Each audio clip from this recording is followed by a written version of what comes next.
Hello everyone, स्वागत है आपका इस प्यारे से यूट्यूब चैनल पे। मेरा नाम है शौर और मैं बीएससी नर्सिंग का स्टूडेंट हूँ। तो आज के हमारे इस वीडियो में हम बात करने वाले हैं मैं नर्सिंग एप्टीट्यूड के मॉडल पेपर के बारे में, जिसमें हम लोग बात करेंगे मॉडल पेपर से 7 की। ठीक है। और इसमें क्या है, तो उसमें हम लोग सारे ही जो जैसे कि हम अलग अलग जो एग्जामिनेशन होती है जिसमें नर्सिंग एप्टीट्यूड के क्वेश्चन आते हैं उसके रिगार्डिंग है। और अगर हम देखें तो अलग अलग जगह पे ये मतलब कि सब्जेक्ट नहीं पढ़ाए जाते हैं, तो इसी के लिए ये पढ़ाया जा रहा है। ठीक है।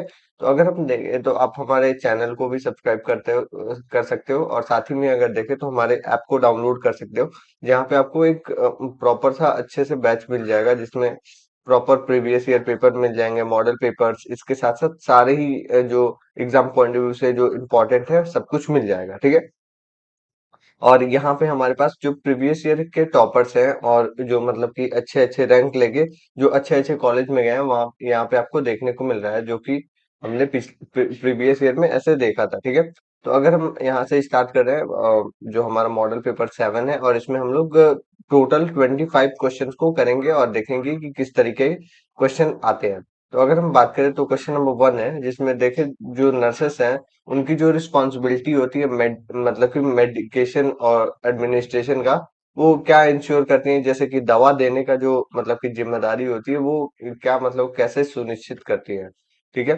तो इसमें हम देखें ऑप्शन है हमारे पास, पेशेंट जो मतलब कि सो रहा हो तब जाती है, डॉक्टर जब प्रेजेंट हो तब जाती हैं, या फिर correct dose correct time sorry correct patient के साथ ये होता है, या फिर फास्टली एडमिनिस्ट्रेशन कर देती हैं। तो अगर हम देखें तो ये हमारे मतलब कि 5 रूल ऑफ ऐसे मेडिकेशन में आता है, जिसमें हम 5 राइट्स बोलते हैं, जिसमें हम ये देखते हैं कि राइट पेशेंट देखते हैं, राइट ड्रग देखते हैं, राइट डोज देखते हैं, राइट टाइम देखते हैं, और राइट डॉक्यूमेंटेशन भी देखते हैं। और इसके हिसाब से जो राइट आंसर होगा वो हमारा करेक्ट, इसमें हम लोग इसमें जो करेक्ट इसमें मेडिकेशन और इसके साथ साथ टाइमिंग डोज और ये सब हम इसमें देखेंगे। अब हम क्वेश्चन नंबर 2 की बात करें, तो कौन सा ऐसा बॉडी मतलब है जो प्रेजेंट है, मतलब कि जो बॉडी है, जैसे कि हम अगर बात करें कोड ऑफ एथिक्स की हमारे नर्सिंग के अंदर, तो कौन सा ऐसा बॉडी है जो कि इसको मैनेज करता है, मतलब कि कौन सा एसोसिएशन है जो कि इसको देखता है। ठीक है। तो अगर हम देखें कोड ऑफ एथिक्स क्या होता है, तो जो भी हमारे मतलब कि आचरण और जो हमारे ऐसे नैतिक जो बिहेवियर होता है उसको हम लोग इसमें देखते हैं। इसमें आपका जैसे कि किसी के साथ गलत ना हो, किसी के साथ भेदभाव ना हो, और ये सब सब कुछ इसी में कोड ऑफ एथिक्स में आता है। तो अगर हम देखें तो ये जो ऑर्गेनाइजेशन है जो देखता है, तो हमारे पास डब्ल्यू एच ओ है। W H O world health organisation हो गया, आईएनसी है जिसमें इंडियन नर्सिंग काउंसिल है, रेड क्रॉस है या स्टेट गवर्नमेंट है। तो अगर हम देखें तो इंडिया लेवल पे जो है वो आपके इंडियन नर्सिंग काउंसिल ही देखता है, जो कि आईएनसी है। ठीक है। क्वेश्चन नंबर 3 को हम देखें तो क्वेश्चन नंबर 3 क्या है, तो मेंटेन करना पेशेंट की डिग्निटी को। डिग्निटी क्या होती है, तो जो भी गरिमा है, मतलब कि जो पेशेंट का प्रॉपर तरीके से मतलब कि जो उसका बिहेवियर है या फिर उसका जो भी कंडीशन है उसको प्रॉपर तरीके से देखना, और उसको मतलब कि मतलब कि डिग्निटी को मेंटेन करने में क्या मतलब हो सकता है। तो अगर देखें तो फोर्स करना पेशेंट को ये नहीं होगा, अवॉइड करना केयर को ये भी नहीं होगा, या फिर इग्नोर करना पेशेंट को ये भी नहीं, रिस्पेक्ट करना पेशेंट की प्राइवेसी को ये हम पेशेंट की डिग्निटी होगी, जो कि मतलब कि बहुत अच्छी बात है, कोड ऑफ एथिक्स में भी ये आता है। ठीक है। क्वेश्चन नंबर 4 की हम बात करें, तो कौन सा ऐसा डिपार्टमेंट है जो कि हमारे जो भी सीरियस इंजरी होती है या एक्सीडेंट वाले केसेस होते हैं, तो कौन सा डिपार्टमेंट ऐसे फर्स्टली उसको देखता है, हैंडल करता है। ठीक है। इमरजेंसी वाले डिपार्टमेंट की हम बात कर रहे हैं, तो हमारे पास वार्ड है। ठीक है। दूसरा फार्मेसी है, कैजुअलिटी है और ओपीडी है। ठीक है। तो इसमें वार्ड में तो जो पेशेंट है वो रेस्ट करते हैं। ठीक है। मतलब कि जो भी ऑपरेशन हुआ है वहां से वो लोग वार्ड में शिफ्ट होते हैं, वहां पे उनको ऐसे रखा जाता है फॉलो अप के लिए कुछ दिनों के लिए, जो कि मैंडेटरी होता है। ठीक है।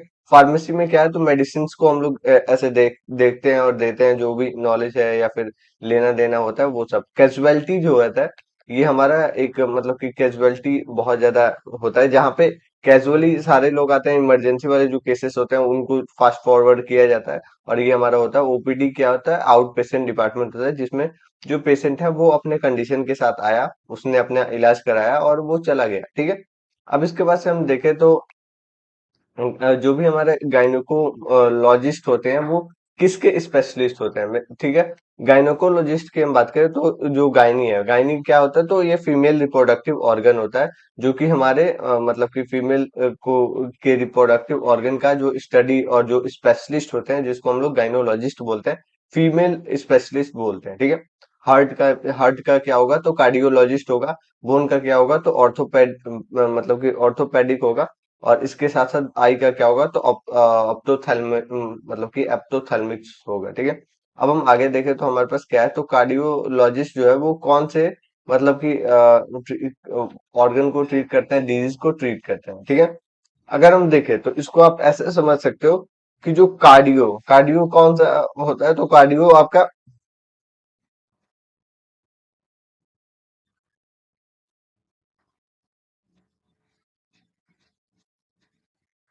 तो कार्डियो क्या होता है, तो कार्डियो एक तरीके से देखें तो कार्डियक मसल होता है, जो कि आपके मतलब कि हार्ट का लेयर होता है, ठीक है। तो कार्डियक मसल हार्ट का लेयर होता है, और ये जो है हमारे हार्ट का पार्ट होता है, तो ये हमारा मतलब कि कार्डियोलॉजिस्ट जो है वो हार्ट के स्पेशलिस्ट हो गए, ठीक है। किडनी के क्या होंगे, तो नेफ्रोलॉजिस्ट हो गए। और स्किन के कौन से स्पेशलिस्ट होते हैं, तो स्किन के स्पेशलिस्ट को हम लोग डर्मेटोलॉजिस्ट बोलते हैं। ब्रेन के स्पेशलिस्ट को हम लोग न्यूरोलॉजिस्ट बोलते हैं, ठीक है। तो इस तरीके से देखा जाता है। अब एक्यूपंचर एक्यूपंचर की हम बात करें तो एक्यूपंचर क्या होता है, तो एक तरीके से देखें हम पंचरिंग करते हैं हमारे स्पाइनल कॉर्ड में, और उससे हम लोग जो भी ड्रेन आउट करते हैं, जो हमारे मतलब मेडिकेशन होती है उसमें ये यूज होता है। तो ये किस लिए किया जाता है, ड्रग थेरेपी के लिए, अल्टरनेटिव थेरेपी के लिए, रेडिएशन थेरेपी के लिए, या फिर सर्जिकल थेरेपी के लिए। तो अगर हम देखें तो ये सब जो भी उल्टा पुल्टा वाला काम होता है, सारे के सारे जो है वो अल्टरनेटिव थेरेपी के पार्ट होते हैं, जो कि हमारा बी नंबर करेक्ट ऑप्शन होगा। अब हम आगे बात करेंगे क्वेश्चन नंबर 8 की, जो कि हम देखें तो इसमें क्या है, तो विच सिंबल इंडिकेट इमरजेंसी एग्जिट, ठीक है। कौन सा ऐसा सिंबल है जो कि आपके आपातकालीन को ऐसे निकास, आपातकालीन जो निकास होती है वो दर्शाता है, ठीक है। तो अगर हम देखें तो रेडिएशन साइन ये नहीं होता है, रेड क्रॉस ये हो सकता है, ठीक है। ग्रीन रनिंग मैन ये साइन नहीं हो सकता है, बायो हजार्ड भी नहीं होगा। तो जो रेड क्रॉस है वो आपके मतलब कि एग्जिट को ऐसे दिखाता है, और इस तरीके से होता है। अब हम आगे बात करें, क्वेश्चन नंबर 9 है, जिसमें हम कोविड 19 की हम बात करेंगे। कोविड 19 जो है, आपको इस क्वेश्चन का आंसर करना है। कोविड 19 जो स्प्रेड हुआ था वो किसके थ्रू हुआ था, मेनली जो है फूड के थ्रू हुआ था, सॉयल या फिर एयर ड्रॉप या फिर ऐसे वाटर के थ्रू हुआ था। तो आपको ये कमेंट में आंसर करना है कि 19 कोविड 19 स्प्रेड मेनली थ्रू, ठीक है, किससे हुआ था, एबीसीडी आपको बताना है। अब हम आगे बात करें तो डायबिटीज मलाइट सॉरी डायबिटीज है, डायबिटीज मलाइटिस भी बोलते हैं, जो कि अफेक्ट करता है कौन से कितने पैरामीटर को, और क्या इसमें अफेक्ट होता है।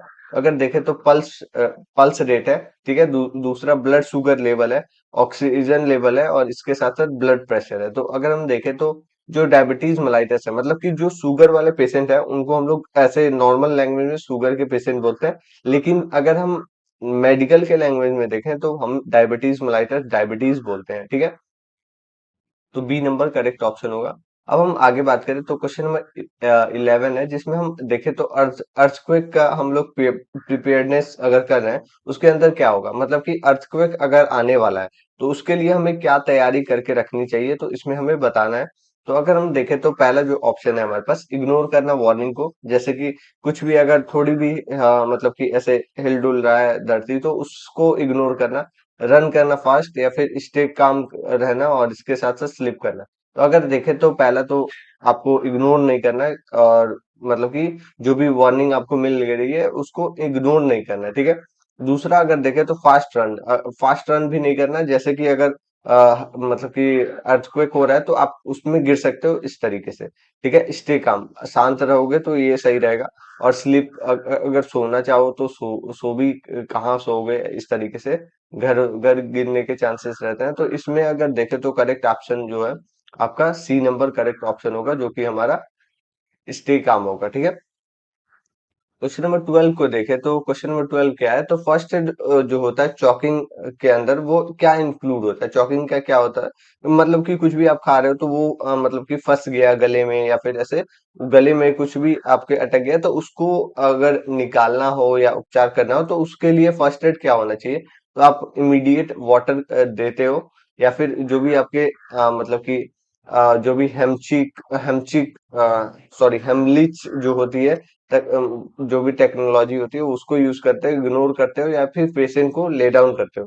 तो अगर हम देखें तो इसमें जो हमारा करेक्ट ऑप्शन होगा वो हमारा हम मतलब कि हेमलिच जो मतलब कि मैनुएवर जो होता है वो यूज होता है। इसमें क्या होता है, तो हम लोग पीछे से ऐसे जो पेशेंट है उसको हम लोग ऐसे कस के मतलब कि ऐसे चेस्ट को दबाते हैं और उसको पुश करते हैं। पुश करने से वो जो भी उसने खाया हुआ होता है वो ऐसे बाहर की तरफ निकाल देता है, और इस तरीके से इसमें होता है। ठीक है।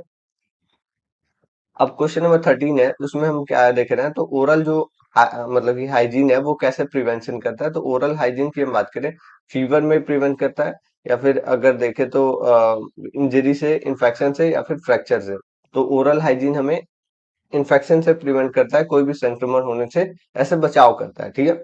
अब क्वेश्चन नंबर 14 है, 14 में क्या है, तो जो हमारा क्लियर ऐसे मतलब कि सराउंडिंग है जो हेल्प करता है किस वे में, और मतलब कि कैसे ये प्रिवेंशन करता है। ठीक है। तो अगर हम क्लियर सराउंडिंग की बात करें, मतलब कि क्लियर वातावरण की हम बात करें, तो इसमें न्यूट्रिशन हो गया, जो भी आपके मतलब कि डिजीज स्प्रेड हो गया, रिकवरी हो गई, इसके साथ साथ जो ग्रोथ है वो सब आ जाता है। जिसमें हम देखें तो ये अगर देखा जाए तो इसमें करेक्ट ऑप्शन जो है क्लियर जो सराउंडिंग में कैसे हेल्प करता है, तो ये डिजीज को स्प्रेड करने में से बचाता है। जैसे कि हम देखें तो आप क्लियर अगर सराउंडिंग रखोगे तो ना ही मच्छर लगेंगे, मच्छर से डेंगू नहीं होगा। इसके साथ साथ जो फाउलर स्मेल है वो नहीं होगा, उससे जो है आपके लंग्स डिजीज भी नहीं होंगे। इसके साथ साथ जो अदर जो मतलब की बीमारियां होती है वो सब भी नहीं होंगी। ठीक है। क्वेश्चन नंबर 15 है, क्वेश्चन नंबर 15 क्या है, तो ये कौन सा इंस्ट्रूमेंट हम लोग यूज करते हैं ऐसे बीपी अपैरेटस, मतलब कि सॉरी मैंने आंसर ही बोल दिया। कौन सा ऐसा इंस्ट्रूमेंट यूज करते हैं ब्लड प्रेशर को ऐसे मेजर करने के लिए। ब्लड प्रेशर जो रक्तचाप होता है उसका मापन यंत्र क्या होता है, तो ये हमें बताना है। तो अगर हम देखें तो हमारे पास अलग अलग ऑप्शंस है, जिसमें हम देखें तो पहला जो ऑप्शन है हमारे पास वो क्या है, थर्मोमीटर है। दूसरा जो है मतलब कि ग्लूकोमीटर है।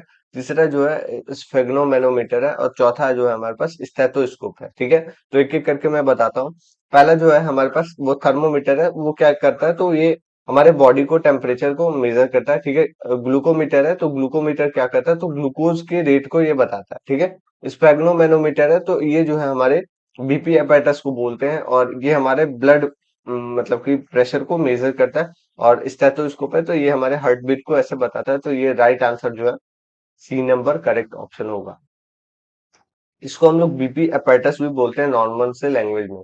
अब हम आगे बात करें तो क्वेश्चन नंबर 16 है। 16 नंबर क्वेश्चन क्या है, तो इसमें हमें बताना है कि जो पल्स इंडिकेट करता फंक्शन को वो कैसे हम इसको मेजर करते हैं और क्या दर्शाता है। ठीक है। क्या शो करता है। अगर हम देखें तो पहला जो ऑप्शन है हमारे पास लीवर को शो करता है, लंग्स को शो करता है, हार्ट को शो करता है, या फिर किडनी को। तो अगर इसमें हम करेक्ट ऑप्शन की बात करें तो हमारे जो इसमें हम अगर करेक्ट ऑप्शन की बात करें तो करेक्ट ऑप्शन क्या होगा, तो इसमें हमारे हार्ट को ये शो करता है, और ये मतलब कि प्रॉपर तरीके से दिखाता है कि हार्ट रेट कितना है, पल्स इंडिकेट करता है। ठीक है। अब हम आगे बात करें तो क्वेश्चन नंबर 17 है। इसमें क्या है, तो जो इंजेक्शन है मतलब कि वेन के अंदर हम लोग दे रहे हैं, वो उसको हम लोग क्या कहते हैं। ठीक है। तो इसमें हमारा जो अलग अलग ऑप्शन है, जिसमें हमारा फर्स्ट जो है सबक्यूटेनियस हो गया, ओरल हो गया, इंट्रामस्कुलर हो गया, और जो भी इंट्रावेनस है वो हो गया। ठीक है। अगर हम ऑप्शंस के हिसाब से देखें तो इसमें जो हमारे पास राइट आंसर होगा, जो हमारा वेनस के अंदर दे रहे हैं हम लोग इंट्रावेनस दे रहे हैं। ठीक है। वेन के अंदर हम दे रहे हैं, इसमें हमारा ये राइट आंसर होगा। ऐसे ही हमारा इंट्रामस्कुलर जो है मस्कुलर में देते हैं, ओरल जो है हम ऐसे ओरली कोई भी मेडिसिन टैबलेट ये सब देते हैं। सबक्यूटेनियस है तो सबक्यूटेनियस लेयर में दिया जाता है। क्वेश्चन नंबर 18 है। 18 नंबर क्वेश्चन क्या है, तो ये हमारा मतलब हॉस्पिटल वेस्ट जो होती है उसको हम लोग कैसे डिस्पोज करते हैं, ये सब इसमें आता है। तो इसमें अगर देखा जाए तो मतलब कि हॉस्पिटल डिस्पोज कहाँ किया जाता है, रिवर में डिस्पोज कर दिया जाता है, मतलब कि रिवर में फेंक दिया जाता है, या फिर कलर कोड बिन में रखा जाता है। अलग अलग जो रंग के अलग अलग सेपरेट बॉक्सेस होते हैं, डस्टबिन होती हैं, उसमें रखा जाता है, या फिर खुले में ही फेंक दिया जाता है, या फिर जो भी मतलब कि मटेरियल है उसको खुले में जला दिया जाता है। तो इसमें अगर राइट आंसर की हम बात करें तो बी नंबर करेक्ट ऑप्शन होगा। जिसमें हम देखें तो कलर कोड के हिसाब से इसमें मतलब कि रखा जाता है, और इसको सेपरेट किया जाता है। ठीक है। 19 नंबर क्वेश्चन है कि जो नर्सेस हैं वो रिपोर्ट करती हैं पेशेंट के कंडीशन को जब कुछ भी ऐसे बदलाव देखने को मिलता है तो उसमें वो किसको रिपोर्ट करती है, किसको सूचित करती है। ठीक है। विजिटर्स। विजिटर्स कौन होते हैं? तो वो पेरेंट्स होते हैं जो कि पेशेंट के साथ आए होते हैं, उनको नहीं करना होता है। साफ करने वाले को तो बिल्कुल नहीं। ठीक है। डॉक्टर्स को आपको बताना होता है कि हाँ उनका कंडीशन क्या है, कैसे कैसे खराब हो रहा है। ठीक है। सिक्योरिटी को भी नहीं बताना होता। क्वेश्चन नंबर 20 है, जिसमें हम देखें तो मास्क को वियर करने से कैसे हम बचाव, मतलब कि कैसे जो भी हमारा मतलब इन्फेक्शन है और ये जो होता है वो कैसे बचाव कर सकते हैं, क्या कैसे किस चीज को बचाव कर सकते हैं? पेन, दर्द से बच सकते हैं, फ्रैक्चर से बच सकते हैं, इंजरी जो भी इन्फेक्शन है उसके मतलब कि फैलने से बच सकते हैं, या फिर जो इंजरी है उससे बच सकते हैं। तो जो डिजीज होने वाला है उसके जो इन्फेक्शन का कारण हो सकता है उससे हम लोग इससे बचाव कर सकते हैं, जो कि हमारा सी नंबर करेक्ट ऑप्शन होगा। क्वेश्चन नंबर 21 है, तो इसमें क्या है, तो कौन सा ऐसा डिपार्टमेंट है जो कि ऐसे मतलब कि परफॉर्म करता है ब्लड टेस्ट को? ठीक है। ब्लड टेस्ट की हम बात करें तो रक्त जो परीक्षण होती है वो कौन सा विभाग देखता है? तो अगर हम देखें तो हमारा ओपीडी होता है, वो आउट पेशेंट डिपार्टमेंट हो गया। लेबोरेटरी होता है जहाँ पे सारे ही टेस्ट होते हैं, डायग्नोसिस होती है। वार्ड होता है जहाँ पे पेशेंट को रुकाया जाता है। फार्मेसी जो होता है वहां पे मेडिसिन का चेक होता है। तो इसके हिसाब से जो राइट आंसर होगा वो हमारा बी नंबर करेक्ट ऑप्शन होगा, जो कि हमारा लेबोरेटरी होता है, जो कि जहाँ पे प्रॉपर तरीके से जो पेशेंट है उनका डायग्नोसिस मतलब कि टेस्ट किया जाता है कि उनको कौन सी कंडीशन है। वहां पे ब्लड टेस्ट हो गया, एमआरआई हो गया, ये सब जो भी टेस्ट होती है वो सब होता है। क्वेश्चन नंबर 22 है, जो प्रोफेशनल नर्स होती हैं वो उनको कैसा मतलब कि होना चाहिए? ठीक है। तो उनको रिस्पॉन्सिबल होना चाहिए, मतलब जिम्मेदार होना चाहिए, केयरलेस होना चाहिए, लापरवाह होना चाहिए, लेजी होना चाहिए मतलब कि आलसी होना चाहिए, या फिर रूड होना चाहिए? तो अगर हम करेक्ट ऑप्शन की हम बात करें तो इसमें ए नंबर करेक्ट ऑप्शन होगा, जिसमें हम देखें तो जो प्रोफेशनल नर्स है उनको जिम्मेदार होना चाहिए, रिस्पॉन्सिबल होना चाहिए। अब हम आगे बात करें तो क्वेश्चन नंबर 23 है, तो हॉस्पिटल बेड है वो मतलब कि ऐसे कैसा होना चाहिए हॉस्पिटल बेड पूरा तरीके से? ठीक है। तो पहला जो है हमारे पास वेट मतलब कि गीला होना चाहिए, डर्टी होना चाहिए, गंदा होना चाहिए, या फिर ऐसे क्लीन और कंफर्टेबल होना चाहिए, या फिर टूटा फूटा होना चाहिए? तो अगर करेक्ट ऑप्शन की हम बात करें तो सी नंबर करेक्ट ऑप्शन होगा, जिसमें हम देखें तो क्लियर, इसमें मतलब कि क्लियर और क्लीन आपको कंफर्टेबल बेड होना चाहिए, ताकि जो पेशेंट है उसमें आराम कर सके और उसको हेल्थ में सही हो सके। ठीक है। क्वेश्चन नंबर 24 है, इसमें हम देखें तो हमारे पास क्या है, तो जो स्टडी प्लान हम लोग करते हैं वो कैसे इंप्रूव होता है? तो जो भी हमारा कंफ्यूजन से इंप्रूव होता है, स्ट्रेस से, या फिर लर्निंग हम लोग कर रहे हैं इफेक्टिव वे में उससे होता है, या फिर वीकनेस से होता है? तो अगर हम देखें तो इफेक्टिव वे में अगर आप पढ़ाई करते हो तो उससे जो है आपका जो स्टडी प्लान है वो इम्प्रूव होता है। तो इसके हिसाब से हमारा सी नंबर करेक्ट ऑप्शन होगा। ठीक है। लास्टली हमारे पास जो क्वेश्चन है वो हमारे पास नर्सिंग मतलब कि प्रोफेशन के रिगार्डिंग है। इसमें क्या है, तो जो नर्सिंग मतलब कि पेशेवर होता है वो उसके अंदर क्या आवश्यकता होती है, क्या आवश्यक होता है? ठीक है। तो पहला जो है क्रोध होता है, क्रोध होना चाहिए, एंगर होना चाहिए। ठीक है। कंपैशन और जो स्किल है मतलब कि करुणा और मतलब कि कौशल होना चाहिए। ठीक है। डर होना चाहिए, या फिर केयरलेसनेस होना चाहिए? तो अगर हम करेक्ट ऑप्शन की हम बात करें तो हमारा जो बी नंबर करेक्ट ऑप्शन होगा, जो कि हमारा मतलब कि जो पेशेंट है उसको प्रॉपर कंपैशन होना चाहिए, स्किल्ड होना चाहिए, और उसके साथ साथ एक मतलब कि ह्यूमैनिटी वाले कैरेक्टर होना चाहिए, जो कि हर एक पेशेंट के लिए हो। ठीक है। तो ये इस तरीके से हमारे ये यहीं पे खत्म होता है। और ये अब जो है यहाँ पे एमसीक्यूज के जो आंसर्स हैं वो भी मैच कर सकते हो। ठीक है। और जो ये हमारा बैच है मतलब कि जो जो कि आपको नर्सिंग गुरुकुल के ऐप पे मिलेगा, आप इसको ज्वाइन कर सकते हो। इसमें क्या क्या मिलेगा आपको, तो रिकॉर्डेड लेक्चर्स मिलेंगे, लाइव टेस्ट सीरीज मिलेंगी, मॉक टेस्ट मिलेंगे, मतलब कि मॉडल पेपर्स मिलेंगे। इसके साथ साथ जो टेस्ट होता रहता है हर एक मतलब कि छोटे छोटे इवेंट्स पे, हर एक 2 दिन पे, हफ्ते भर में, तो इसको आप प्रॉपर तरीके से आप इससे तैयारी अच्छे से कर सकते हो, और प्रीवियस ईयर पेपर्स भी आपको यहाँ पे मिल जाएंगे। तो मिलते हैं नेक्स्ट वीडियो में, और जल्दी से जल्दी आप कोर्स को ज्वाइन कर लो। मिलते हैं नेक्स्ट वीडियो में। Thank you.